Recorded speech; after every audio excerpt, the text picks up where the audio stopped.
Ayan, ito ang Zaro Place, Bicol. So ito yung first hotel. Punta tayo sa taas. Pwede ditong parking. Ayan o, sobrang ganda. Puro kahoy, kaya masarap. Ito yung gate. I think likuran to na gate. Kasi meron sobrang lawak sa harap. Ito papunta sa mga event place.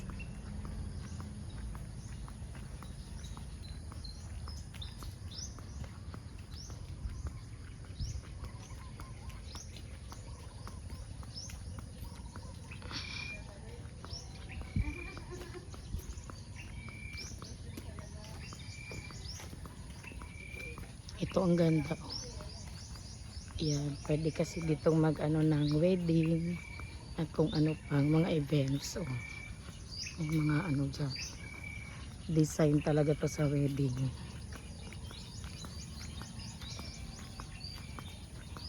Grabe sobrang lawak. Pagka dito pala yung wedding.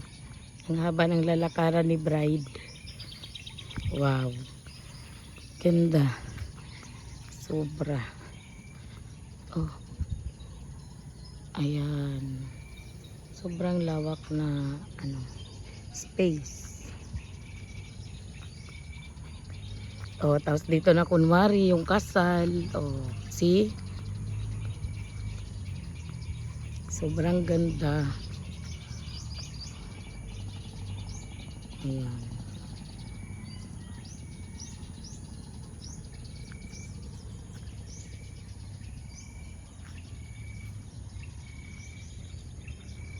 Tapos balik na tayo. May maintenance si Kuya.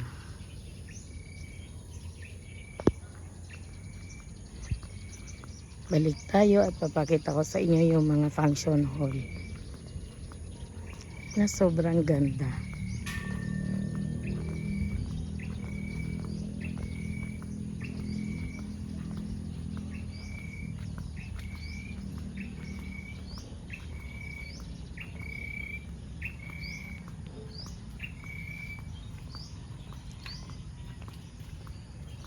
Ayan. Dito yung mga function hall.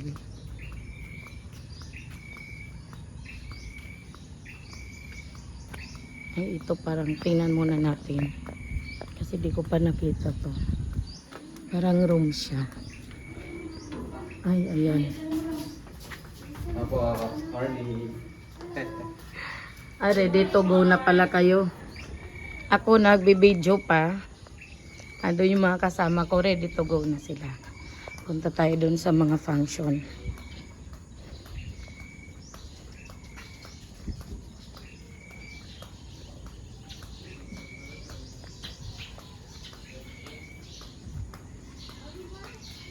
Dito yung maraming CR ng girls. Sa kabila yung maraming CR ng boys.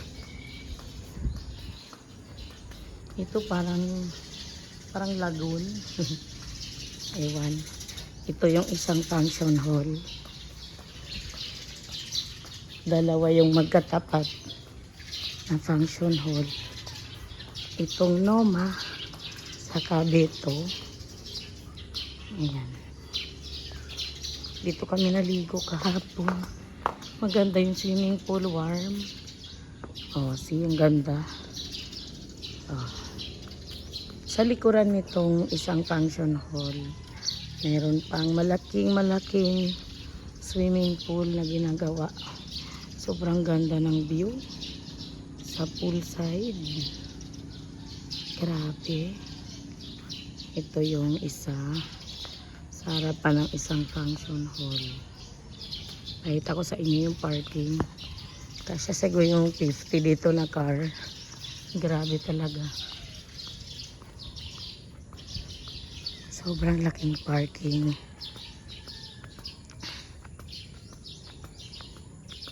Wow. Ganda. Ito.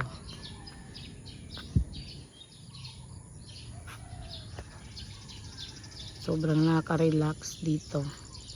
Ayun, dito yung papunta sa isa pang malaking pool. Mas malaki yun.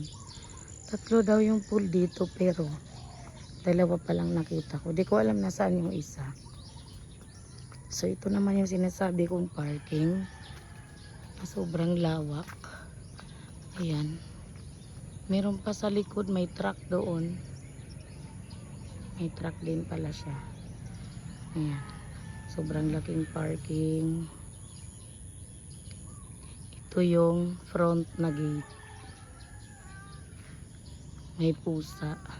Meron pang pwedeng parking sa likod at baka doon yung isang swimming pool pa na gagawin. O, diba? Ganda.